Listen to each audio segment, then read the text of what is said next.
Unsung Murder Ballads is a true crime podcast, and as such, we will be discussing topics that are disturbing, graphic, and often violent in nature, so this is not for children under the age of 13. But you know this because you did start playing this episode. So here are some things you might not know about us. We are going to be critical of mistakes made by both criminals and law enforcement. We're going to express our views on things that you might not always agree with. We will occasionally go on an off-topic tangent. And we're going to use dark humor to express ourselves now and then. So if you're easily triggered, this might not be the podcast for you. However, if this is your cup of tea, then raise your pinky finger while you sip and join us for this week's horrific case, you sick bastards.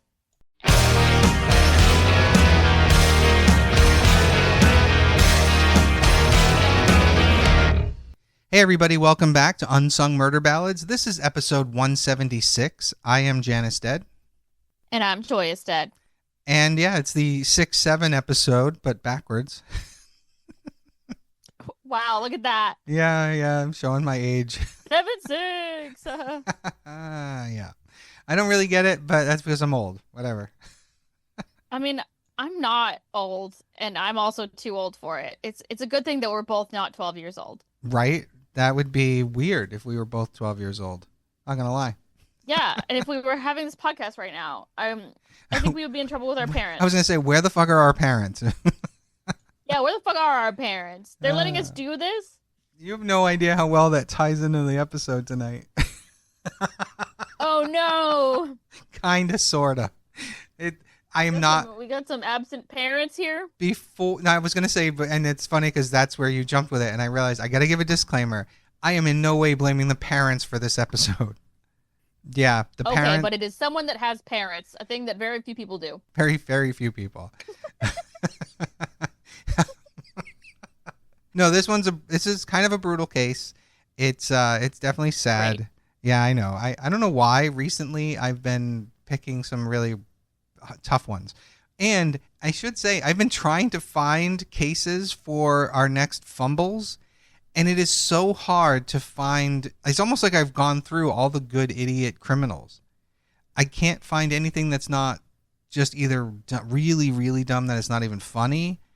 It's hard right now. I don't know why I'm having trouble finding new cases for that. Fumbles are a fine art. Yeah, but I'm looking. I do plan on doing one soon. I just don't have enough yet to do a full episode. Listeners, if you have any good fumble stories, Oh, yeah, please send them our way. Yeah, that's fun. Okay, so here's the teaser, and then we'll kind of get into it. And it's not much of a teaser. It's very short, but it's gonna set the tone. So. All right. So the 8-year-old girl from across the street had been missing for a week. The entire neighborhood, and really the city, was affected by it. There were search parties out every day and every night. Missy Phillips, herself, her husband, and her 14-year-old son have all been part of these search parties. And then one night, while putting away some things in her son's bedroom, she realized that the floor under his waterbed was damp. So she looks down to investigate, and she found something she never imagined. Oh, no. It's a leaky waterbed. It was definitely what the mother thought. Yeah, that's what you would think. This is the case of Maddie Clifton. So Madeline Ray Clifton, affectionately known as Maddie, was born on the 17th of June, 1990 in Jacksonville, Florida. From the moment she arrived, her family saw her as a beacon of joy and a light in their lives. She was brimming with life and enthusiasm, and the energy she had touched everyone she met.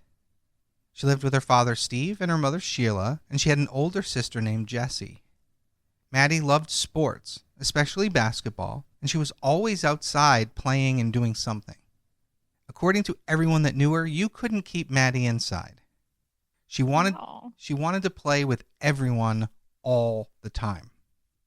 What a sweetie. Exactly. So this is the worst part of, I mean, we say this on every case, like, it's fucked that the world grabs the good ones. Mm-hmm. So as much as she loved sports, she also really enjoyed dancing, and she played music, and apparently was showing some talent on the piano. One minute she was performing on a stage, graceful and poised, like a ballerina, and the next she'd be outside playing football. Wow. What a cool kid. Right? Her family said that one of the things that stood out about her was that she was very kind and empathetic. And she didn't like seeing people that were lonely or uncomfortable. She would always walk right over to them and introduce herself and get them included in whatever was going on. Everyone in Maddie's neighborhood knew her because she would literally knock on their doors and ask if their kids could come out and play. Wow. Yeah. So at 5 p.m. Dangerous. Yeah, well, exactly. At 5 I p.m. guess we think about it more now because we're all afraid of each other, but... Yeah, and this is taking place in 1998. So that was, Jesus, that was almost 30 years ago. Wow. Yeah. I'm old. Jesus. Yeah, I'm old. At 5 p.m. on November 3rd, 1998, Maddie was outside in the Lakewood neighborhood of Jacksonville, and her choice of sport that day had been golf. She had been out there hitting balls up and down the street. Golfing? Golf. Wow. Fucking hilarious. How many 8-year-olds are playing golf? I mean, honestly, I wish I could go back and see how many things she probably did throughout the day. You know? Yeah. That she ended. Ought to have the energy. Right? I feel like even when I was that age, I was like, I'm going to take a nap, like read a book. And That's funny. So at 6:30, Sheila, her mother, called Maddie and her sister Jessie in for dinner. Jessie walked in alone and told her mother that she hadn't seen Maddie and she didn't know where she was. So Sheila called around the neighborhood, but no one knew where Maddie was. And after a quick look around herself, Sheila called 911, as you do. as you do. She gave the police Maddie's name, her age, what she was wearing, and that she was last seen playing outside around 5:30. Later that night, when they still hadn't found her, everyone in the area was out there with flashlights. That night's calm was sharply punctuated by the sound of Maddie's name being called out by people over and over again. Oh. As the hours passed and the sky began to darken, the search crew actually grew in size as more people joined in. Neighbors would say that Maddie was everyone's daughter, everyone's sister. And as the night passed and the sun started to rise, there were still no clues as to Maddie's whereabouts. After a full 24 hours, the local residents said if they weren't at work or at school, they were out searching. Now, cars were being stopped as they were coming and going from the area as well, and eventually the National Guard were involved. Great to see this kind of response. We do love when we see this. 100% agree with you. So the National Guard started searching the sewers, and they were searching dumpsters. They were going through every manhole cover. They searched miles of woodland, and were searching ponds. And then the FBI got involved, and they put out a $100,000 reward. And at this point, authorities started searching the neighbors' houses as well. They're like, maybe she's been abducted by a neighbor kind of thing. And they searched all the neighbors' houses, which they gladly opened their doors to. Wow, yeah, you rarely hear that. Rarely. So a neighbor of Maddie's, a man named Larry, who lived just 5 doors down from the Cliftons' home, was an early suspect.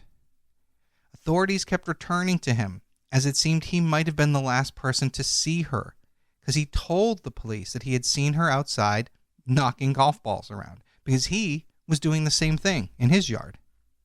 Mm-hmm. Now, he told them that he saw Maddie leave because it seemed like she was out of golf balls, but that she never came back to the area where he could see her. Police interviewed him roughly 10 times, one of the interviews they had with him lasted for 8 hours. What the? Wow, that's really long. They really wanted him to be a suspect, huh? Well, it turns out Larry had been arrested 20 years previously for 2 different incidents of sexual battery. Oh, okay. So, yeah, I get why we're asking. Yeah, they have every reason to be looking at him. And in both of those cases, the charges had actually been dropped. Which, again, if you know anything about this shit, that's suspicious too. Right. But he offered to give them whatever they wanted. He was offering DNA samples. He cooperated with them fully. And he even said to interviewers later that he knew he was a prime suspect. He was 45 years old, had a criminal record, and he would occasionally play outside with the neighborhood children. Of course he was a suspect. Which would make me a suspect because I would be out there playing with neighborhood kids too if I lived in that kind of environment. You know, when I was younger at least. Maybe not now. So police had spoken to every neighbor, but they were speaking to 6 of them with more intensity. But unfortunately, none of that led anywhere. After 4 days of searching, the police ended the neighborhood search, and they started to concentrate on following leads that took them out of the area. Now, Lieutenant Mark Foxworth, a police homicide detective, said that there was no evidence that someone had kidnapped Maddie. They were not looking at it as an abduction or a sexual abduction. This is a quote from him pretty much. He said they were approaching it with the possibility that she may have just run away. Fuck off. After 4 days with the FBI and the National Guard involved, the local police are basically saying, yeah, she might have just taken off. Because they're saying there's no evidence of anything else. So keep looking, bitch. Right? Fucking ridiculous. I'd have been so pissed if I were her father. Run off. If I were her father, I might have just killed this guy. Yeah, I would be so mad. Well, it had been a week since Maddie was missing. And across the street, the neighbor would make a horrible discovery. So this wasn't the neighbor whose house was searched, clearly. Oh, just wait. Oh, fuck. 14-year-old Joshua Phillips, 14-year-old Joshua Phillips, and his family who had been out looking day and night for Maddie. Joshua and Maddie played together a lot. His mother, Missy, one day she was walking past his room. She was kind of lost in thought, and she glanced inside. And she saw just how much of a mess his room was, full of trash. And she just thought, she can't let her kid live like this. So she goes in and she starts cleaning up after him. It's what mothers do, right? Yep. She saw Maddie's missing persons flyer sitting on one of his bedside tables. Now, Joshua had a waterbed, and as she's picking things up off the floor, she noticed a wet spot in the carpet. Now, she had been smelling something odd for the past couple days, and she began to think that maybe this water was the cause of it. Maybe it does get nasty up in those water beds. Exactly. So she pulled up the mattress and noticed that the frame of the bed itself was collapsing. The bed wasn't sitting correctly, and she started shifting things around, lifting things off of the frame itself, trying to fix it. And she saw a small sock intertwined in the frame. She reached down to pull it out, but it wouldn't budge. It was stuck. So she got down on her hands and knees, and she looked under the bed frame. And then she recoiled in absolute horror. Oh, no. There was a small foot right there in front of her when she looked under that bed. Oh. She would later state that her eyes knew what she was looking at and everything that it meant, but her brain was resisting it as she tried to connect the dots. Oh, I bet. That's the crazy kind of shock to be in. In a panic, Missy ran out the front door and straight to the nearest police officer and practically had to pull him up the stairs to her son's room. Which I have to say, I give this woman credit. This could have gone very differently. Yeah, she didn't do the thing that a lot of people do, which is like, go see what his story is. Maybe she takes responsibility for it. Cover it up. Exactly. Yep. Within minutes, tape was up everywhere, and Missy's house was full of police officers. She had found the decomposing body of Maddie Clifton under her 14-year-old son's bed. Oh. As they removed her tiny body, Maddie's hand was found clutching the frame. The police had searched the Phillips house a couple of times, and although they noticed a weird smell, everyone assumed that it was either Joshua, being a teenage boy, teenage boy room smell. Right. Or his pet birds, because he had birds in his room. Oh, that's going to be a stinky room, yeah. Right. So you can sort of see why that smell didn't resonate. Yes. So onlookers, neighbors, and even the family's friends had to tune into a televised press conference where it was announced that they had found 8-year-old Maddie. Oh. Now, the autopsy showed that Maddie had been beaten with a baseball bat, stabbed in the throat and all over her body before being stuffed under the waterbed. Oh. Police even found the knife and the baseball bat in the room. So clearly this kid's not very bright. Yeah, what the fuck? Now, When he's already hiding a dead body in his room while people are continuing to search his house. right? What the fuck is wrong with this kid? I mean, there's a lot of things wrong with this kid, but what the fuck? Right. We're going to get into some of that too. Now, Maddie's shorts and underwear were reportedly removed from her body. Oh, no. But the examinations showed no signs of sexual assault. Huh. Yeah, so, and we're going to get into some of that again in a little bit too. Now, Steve and Missy Phillips, Weird. Joshua's parents, had to go to the police station to see their son. And Missy said that she was in tears, realizing that while she sat at that station with her son, she knew that the Clifton family was at home praying to God that this was somehow a mistake. Oh, that's awful to sit with. Yeah. Now, Steve, Joshua's father, told his son to tell them the truth and tell it quickly. Good. So with his father sitting next to him, Joshua told them everything that happened and didn't deny that he killed Maddie. Whoa. He said Maddie knocked on the door wanting to play, and Joshua had told her that he had to do chores, but that Maddie persisted and wouldn't leave. So he relented, but told her that he could only be outside for so long because his father would be getting home soon. Now, he told the police that he was afraid of his father because his father drank a lot and became violent. So Joshua said that they were outside playing baseball in his backyard by the pool. And at one point, Maddie threw the ball and he hit it back, and it hit her in the face, causing her eye to bleed. He said that Maddie fell down screaming, and he panicked and dragged her inside the house so forcefully that some of her clothes had come off. That doesn't make sense. Honestly, Okay. That doesn't make sense to anybody, but that's what he said. All right. If I had to guess, he maybe wanted to assault her and couldn't, or was just curious and wanted to know what it looked like down there, maybe. But we're going to get into other Yeah, things, I could too. imagine that. We're going to get into other things, too. So I don't really think that last statement on my part is true either. But anyway, he claimed he was afraid of getting into trouble, but Maddie was loud and upset. So he said he hit her in the head with the baseball bat until she was unconscious. Jesus. He then pushed her under his bed and went downstairs acting like nothing had happened. When his father came home later, the two of them sat downstairs talking for a little bit, and Joshua went back up to his room.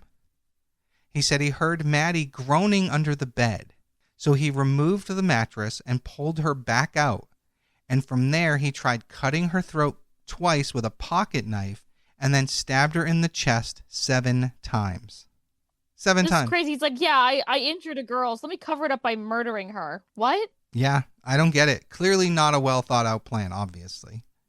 If this is even the truth. And from there, he pushed her back under the bed where she would remain for the next 6 days. Now, Insane. what's really fucked up is that Maddie knocked on his door all the time because she knew he was a lonely kid, and she always made the effort to reach out to him so he had someone to talk to and play with. Wow. That's so fucked up. What the fuck? Interestingly, the Phillips family had moved into the area about 2 years prior, and Joshua exhibited no red flags. He was quiet, he kept to himself, he performed well in school, he liked his computer, and he read books. He loved animals, especially his birds.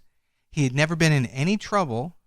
Every one of his neighbors said he was a good kid, including Maddie's mother.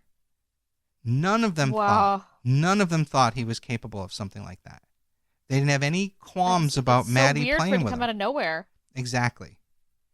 Now, Joshua later said that his father was a drug addict and an alcoholic and was violent to both him and his mother. And he said it was his father's rules and his hatred for other children coming over when he wasn't home that led to him being so afraid of his father. Guess if that's true. Yeah, if it's true, maybe. It's tough to say.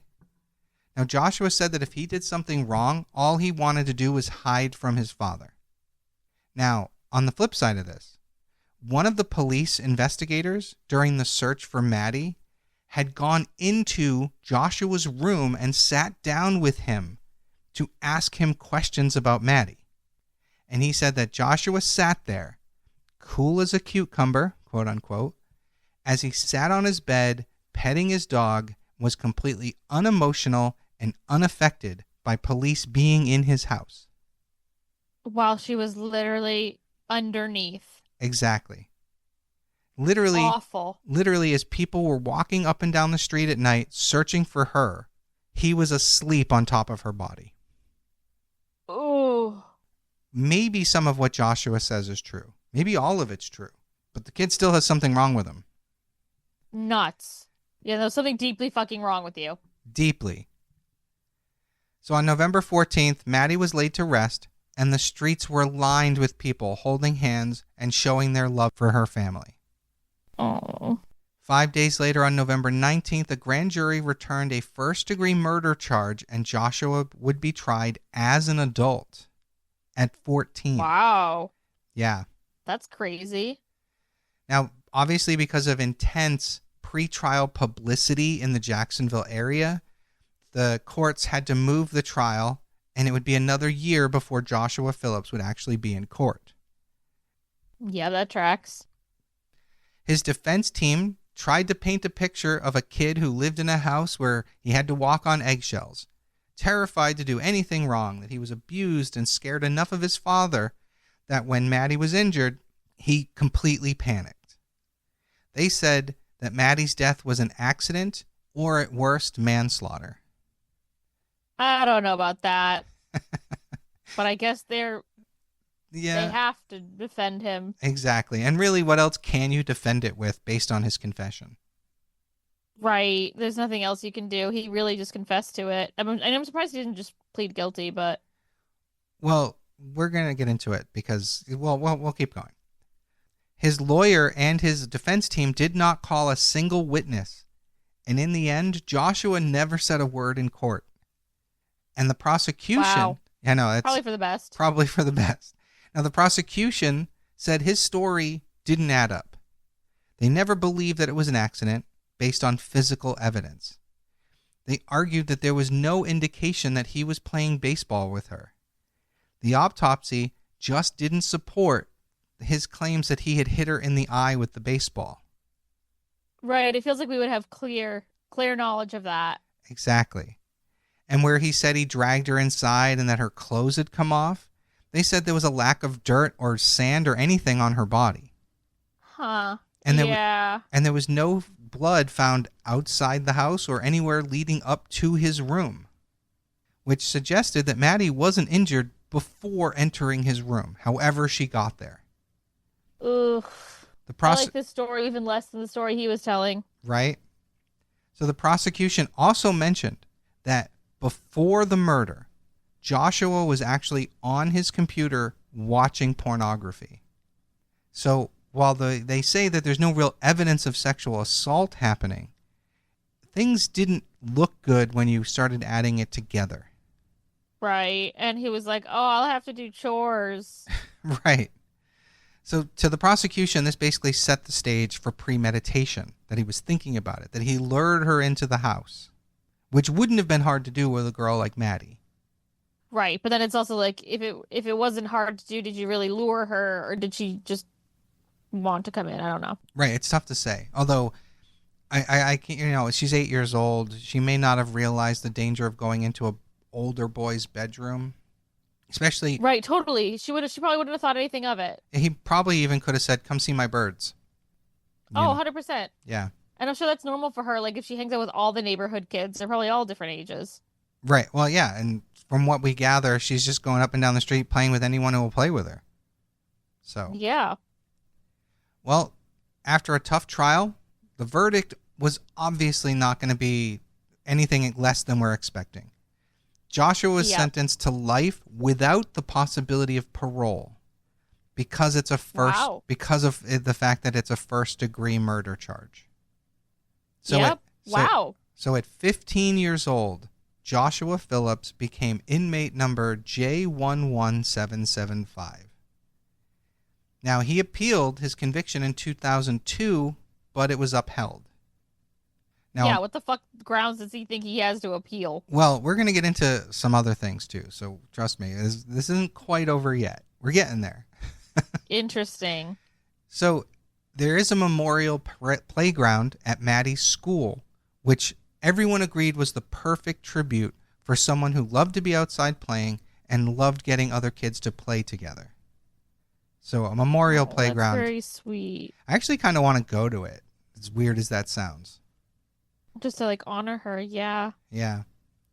I don't see myself ever really returning to Jacksonville, Florida, but I did used to live there back in like 2006. So, Oh yeah, I forgot about that. yeah, very briefly. So, following a 2012 Supreme Court ruling that found that mandatory life sentences for juveniles was unconstitutional, this threw Joshua and many other people's sentences up in the air. In 2017, Joshua was back in court to be resentenced. As all the evidence was read out again, Joshua just looked down and shielded his eyes as David Chase, the now retired Jacksonville Sheriff's Office, the evidence technician for them, described how Maddie was found. So at least the kid has shame. Oh. All these years later. Yeah, that's true. Yeah. Joshua talked for about 5 minutes while he was on the stand, directly to Maddie's family. He went on about life in prison and how sorry he was for everything that he had done. He even talked about God and how that gave him hope that someday he might be free again. Oh, shut the fuck up. They don't want to hear that. No, and it's ballsy on his part, I gotta say. Now, It is, but I guess you start to go crazy in prison. I don't know. maybe. Now, Maddie's family also spoke. They talked about all those moments of life that Maddie had stolen from her. They literally called Joshua the devil, saying what we didn't know was the devil himself had moved in right across the street. The same devil that picked up his flashlight and proceeded to look for her, knowing good and well where she was the whole time. Oh, yeah. So he was sentenced to life with a review after 25 years. But he's already served Well, like 20. something, yeah. So as we get to 2020, Joshua appealed, but the Florida Supreme Court rejected his appeal. Good. And by mid-2025, the 41-year-old was back in court again, asking for a review of his sentence, citing the completion of his 25-year minimum term. So Joshua Phillips was brought back to court, and he was waiting there to basically go in for this review to see if he could be released.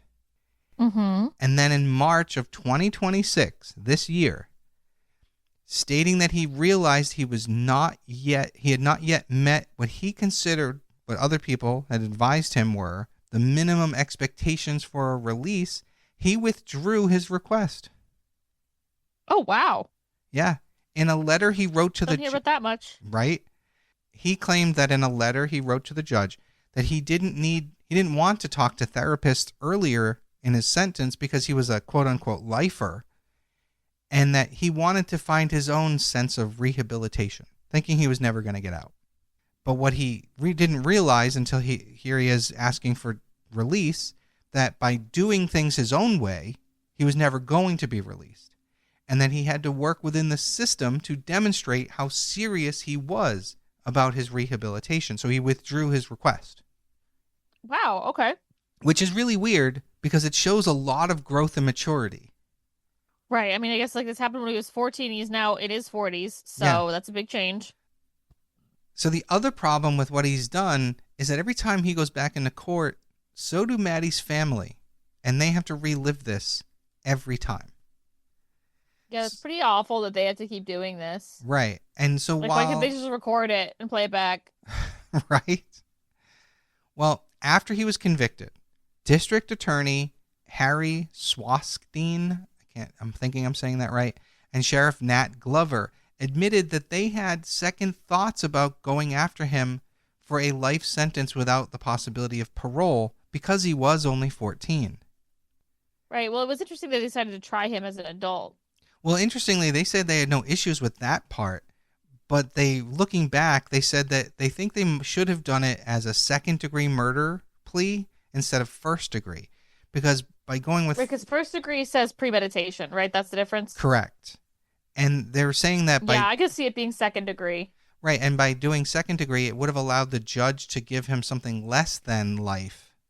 So they're basically... These two have come forward and said that if there was a case for clemency or parole, they support it being this kid, or at least being reconsidered, like, in terms of spending the rest of his life in prison. So even some of the cops say... Right, I don't know. Like, from what I've heard, I don't know if there's evidence of premeditation. Right.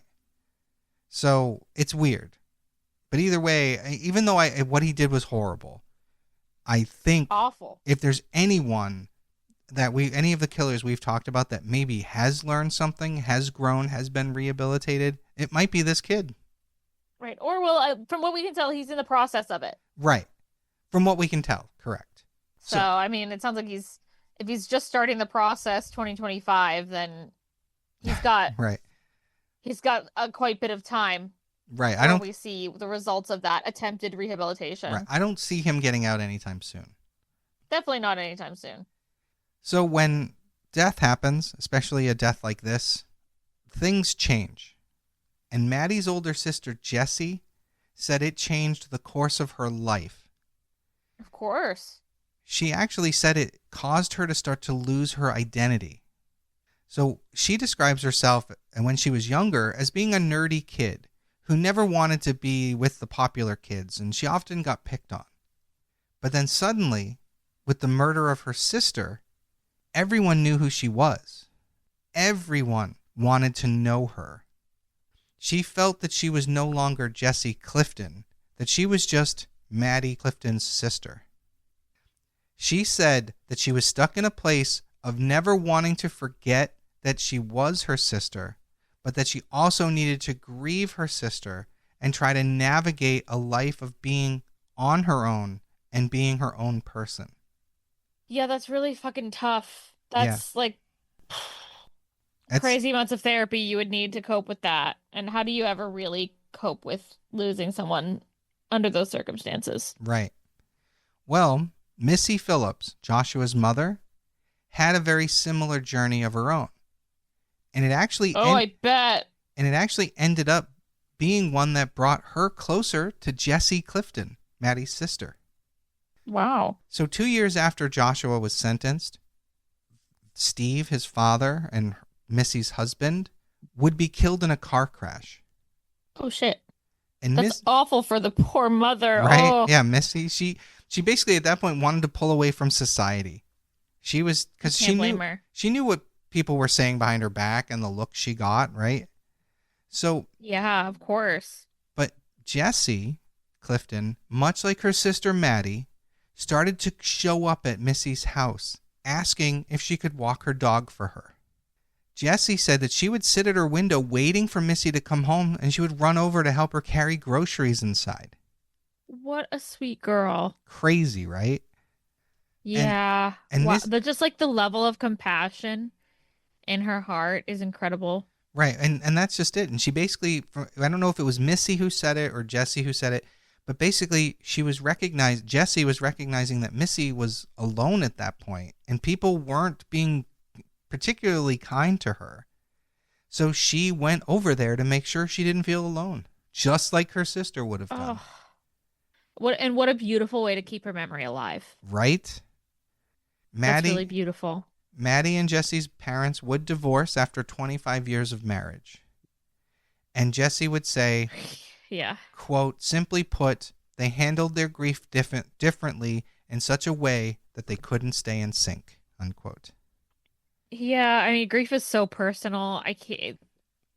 Yeah, You could be aligned in so many ways and still not be aligned in that way. I can't. I imagine it would be hard to go through that with someone and have your marriage survive. right. Yeah, I can't imagine it. I luckily nothing like that has ever happened to me or anyone that I care about that closely to where it might have Mm, torn us apart as friends or family or whatever. So yeah. crazy. And that is the case of Maddie Clifton. Well, it's heartbreaking I told you it was kind for of a sure. brutal one, and I don't know why it's been that I'm finding all these crazy ones recently, but I don't You're know. just trying to torture me, that's all. I mean, what I else don't am I know good what I for? did. You're Yeah, right. That's the point of this podcast. It's Joyous's terror hour. there you go. Um, where you traumatize me, but then I forget about it. And that's how I personally handle the grief. Right. Well, I was putting some of this together with I was wrapping up I had some friends over and as I was wrapping this up we were chatting and I said this might be another one where I make Joyous cry. You did. Oh, I did. Hey, wow. Okay. You did. Yeah, when you were talking about how Jesse's going over and looking after Missy and making sure she's okay, that one made me cry just thinking about like You how much of her sister still lives in her right. and like there's just like the insane level of compassion you have to have as a person to even if there's a part of you that might blame her for what happened that you can look past that and think Right. instead of this is a human being who also lost her child in a way. Right. I Like mean, she she did did. life in prison. I mean, she lost her child forever too. And she And has to live with that guilt of my son did this to this girl. right, I imagine she goes through every second of her son's life and thinks about like how could this have been my fault? Right. I think that's what most people would do. Now imagine the strength it took Jesse and Maddie's parents, or mother at the very least, to let Jesse go over to that house. Oh, Yeah, that one's hard to imagine too. that's strength of character right there. Because, yes, Yeah, it really is. I mean, the kid's not there anymore, and they know this, but there's like, in my mind, there's a ghost there for at least them. Oh, of course. And I think it's like crazy that Jesse was even able to enter that house. It would be so hard thinking like this is where my sister was killed. Yeah, but She's maybe just a really incredible person. but maybe in a dark way, she felt it was bringing her closer to her in some ways. That could be that she was like the my sister, this is the last place she ever was, and so maybe she Right. felt together with her there. In a way, I guess we can't know, but right. Well, it makes me think of those like highway on the side of the highway when you see like a wooden cross and people are leaving flowers there because someone died in a car accident yeah, there. It kind of makes me think of that. yeah. But either way, the Clifton family, the strength they had to do that, especially Jesse, that's crazy to me. It's amazing. Yeah, it really shows the character of the whole family. That they Yeah. were all just like really kind, compassionate, and caring people. Yeah, they didn't hold it And against the rest of the Phillips family. no, and that's really, really big of them. And maybe there's something we can all take from that Right. and And that like, and if you think hold about room it, for compassion. the fact that Missy Phillips ran out and got the police after finding what she did instead of trying to protect her own son speaks volumes about her character. That is true. That is true. There are so many cases of parents who were like, ugh, I think about Casey Anthony and how much her parents helped her. Right, exactly. Well, thank you everybody for listening. Once again, I am Janus Dead, And I'm Joyous Dead. and we'll see you guys next week. Bye.